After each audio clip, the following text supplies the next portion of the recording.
السلام علیکم۔ میں غزالہ قاضی آپ سے مخاطب ہوں۔ امید ہے آپ مجھے پہچانتے ہوں گے اور میری پچھلے ویڈیوز آپ نے دیکھے ہوں گے۔ میں آج کل ایک عجیب تکلیف دہ دور سے گزر رہی ہوں۔ حسینہ آپا کے جانے کے بعد میں بالکل تنہا ہو گئی ہوں۔ تنہائی یہ وہ تنہائی نہیں ہے کہ جو لوگوں کے پاس ہونے سے دور ہو جاتی ہے۔ یہ وہ تنہائی ہے جو میرے دل کے اندر ہے اور کسی طرح بھی دور نہیں ہو سکتی۔ میں لوگوں میں ہوتی ہوں پھر بھی میں تنہا ہوتی ہوں۔ میں خوشیوں کی تلاش میں بھٹکتی ہوں مگر مجھے خوشیاں نہیں ملتی، اس لیے کہ میری خوشیاں ساری میری بہن کے ساتھ تھیں۔ میرے بچے بھی ہیں مگر بہن جو تھی وہ میرے بچپن سے لے کر اور اب تک میرے ساتھ چلی تھیں اور پھر اچانک چھوڑ کے چلی گئی۔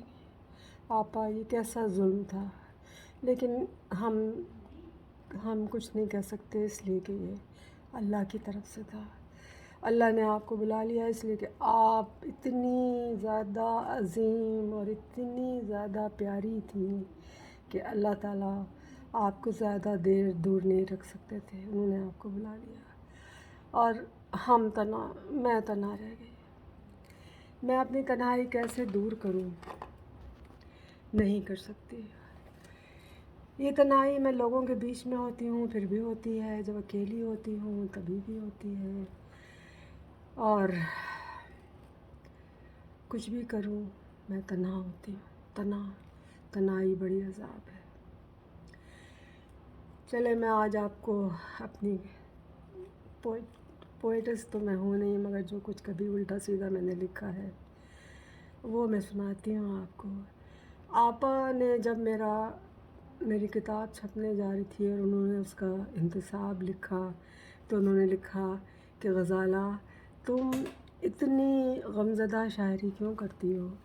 تم خوشیوں کی باتیں بھی کیا کرو، خوشیاں بھی تو ہیں زندگی میں۔ تو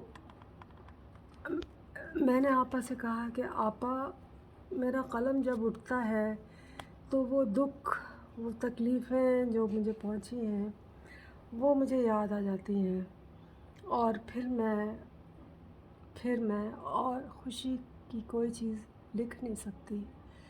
میں نے خوشیاں بھی دیکھی ہیں، دکھ بھی دیکھے ہیں، غم بھی دیکھے ہیں، مگر شاید ترازو کا پلڑا ایک طرف زیادہ بھاری تھا ایک طرف کم تھا۔ سنیے، قلم رخ سجاتا ہے، انگلیاں تھم سی جاتی ہیں، جب کوشش کی میں نے لکھنے کی داستان اپنی، کہ ڈر رہا کہ اس میں اپنوں کے بھی نام آئیں گے، غیروں کے بھی، سبھی مجھ کو الزام دیں گے، مجرم ٹھہرائیں گے۔ وہ جو خود شیشوں کے گھروں میں رہتے ہیں مجھ پہ پتھر اٹھائیں گے، آوازیں کسیں گے مجھ پر، میرا مذاق اڑائیں گے۔ کوئی بھی میرے احساسات جذبات کو سمجھ نہ پائے گا، اور جو گر سمجھیں بھی تو خاموشی ہی اپنائیں گے۔ کیوں لکھا تم نے اس بارے میں جو شجر ممنوع ہے یہاں؟ میں جواب دے نہ پاؤں گی ان سوالوں کا جو پوچھے جائیں گے۔ میں ڈرتی ہوں گر کبھی سینہ چاک کیا میں نے، بس میں تو روندی ہی جاؤں گی پر وہ بھی بچ نہ پائیں گے۔ کس طرح میرے جذبات سے کھیلا گیا، میری نادانی کا فائدہ لیا گیا، اس میں صرف تمہارا ہی نہیں اوروں کے بھی نام آئیں گے۔ بہتر وہی ہے جو دل کے اندر ہے لاوا بھرا ہوا، اس کو رہنے ہی دوں، کہ اگر ابل پڑا تو جو ہیں بہت عزت والے عزت بچا نہ پائیں گے۔ یہ میں نے لکھا تھا۔ جب کبھی میں لکھتی صرف اس وقت تھی جب میں کسی تکلیف کا شکار ہوتی تھی، جب مجھے کہیں سے تکلیف پہنچتی تھی اس وقت وہ اس وقت جو کچھ میرے دل سے نکلتا تھا وہ لکھتی تھی، جس پر آپا کہتی تھیں کہ تم کیوں نہیں خوشیوں کی شاعری کرتی، کیوں نہیں تم خوشیوں کے بارے میں لکھتی۔ آپا نے ہمیشہ خوشیوں کے بارے میں لکھا۔ آپا کی ہر تحریر خوشیوں سے بھری ہوتی تھی، لوگوں کے لیے خوشیاں لاتی تھی۔ میں نہیں ہوں وہ آپا، میں نہیں ہوں، میں جو میرے دل سے نکلتا ہے بس وہی لکھ سکتی ہوں اور کچھ نہیں۔ سنیے گا، وہ بہت دور ہے مجھ سے پر پاس ہونے کا احساس تو ہے، عجب بے حسی ہے طاری پر زندگی کا احساس تو ہے، وہ تو مجھے مل نہیں سکتا یہ حقیقت معلوم ہے مجھ کو، پھر بھی جانے کیوں اسے پانے کی ایک آس تو ہے، مانا کہ مل نہیں سکتے کبھی پھر بھی ملنے کی ایک آس تو ہے، تم کو خبر نہیں کہ دل تمہارا چرا لیا تھا ہم نے کبھی، چلو تم نہ سہی پر دل تمہارا ہمارے پاس تو ہے، بہت یاد آتی ہے ان گزرے لمحوں کی جو ساتھ گزارے تھے کبھی، وہ لمحے لوٹ کے نہ آئیں گے پر ان کی خوبصورتی کا احساس تو ہے۔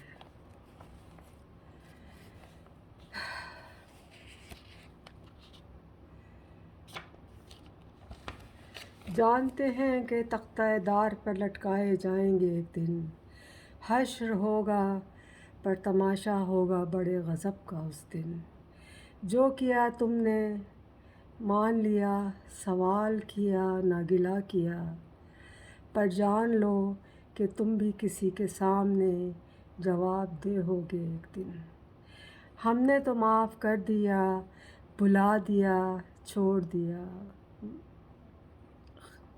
دیا، گزار دیا،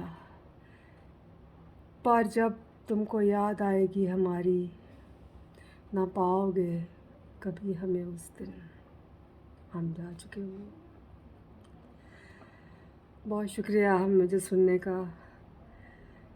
ایک چیز اور سناتے چلوں، یہ رشتہ کیسا رشتہ ہے جس کی کوئی منزل نہیں، ساتھ تو ہم چل پڑے پر آگے کوئی رستہ ہی نہیں، ہم 4 قدم ساتھ چلیں گے پھر رک جائیں گے، ٹھہر جائیں گے کہ تم نے اس سے آگے چلنے کا وعدہ تو کیا ہی نہیں، تم تو ہاتھ چھوڑ کر اپنے رستے پہ چل پڑو گے، ہم وہیں کھڑے رہ جائیں گے کہ ہمارے آگے دیوار ہے رستہ ہی نہیں۔ خدا حافظ۔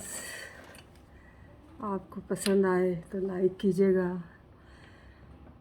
بس جو میرے ذہن میں آتا ہے میں کہہ دیتی ہوں، امید ہے آپ لائک کریں گے۔ خدا حافظ۔ اللہ آپ کو اپنے حفظان میں رکھے، اللہ آپ کو، آپ کے گھر والوں کو، سب کو ہر قسم کی بیماری سے، دکھی سے، ہر قسم کی تکلیف سے بچائے۔ خدا حافظ۔